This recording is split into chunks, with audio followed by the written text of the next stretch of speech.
Mister Nizami, আপনি আপনার বক্তব্যের চতুর্থ কথায় ৭১ জামাতের ভূমিকাকে অজুহাত বানিয়ে তারা এখনো অপবাদ দিয়ে যাচ্ছে, অথচ বাংলাদেশ একটি স্বাধীন রাষ্ট্র হিসেবে কায়েম হবার পর জামাতে ইসলামী স্বাধীনতার ব্যাপারে সবচেয়ে বেশি আন্তরিকতার পরিচয় দিচ্ছে। আপনি বলছেন জামাতে ইসলামী স্বাধীনতার ব্যাপারে রাষ্ট্র কায়েম হবার পর ৭১ জামাতের ভূমিকাটা কি ছিল?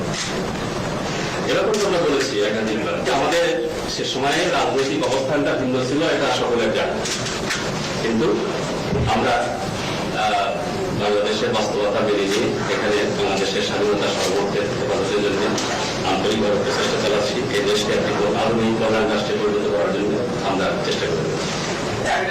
আপনি বলেছিলেন, আমরা বলছি যে ৭১ সালে ভিন্ন প্রেক্ষাপটে দেশের জনগণ পাকিস্তান থেকে আলাদা হওয়াকে স্বাধীনতার জন্য প্রয়োজন মনে করেছে।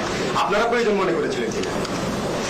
আমাদের অবস্থান তো ভিন্ন ছিল, সকলে জানে, কিন্তু জনগণ যেটা মনে করেছে, যেটা বাস্তব, সেটাকে আমরা মেনে নিয়েছি।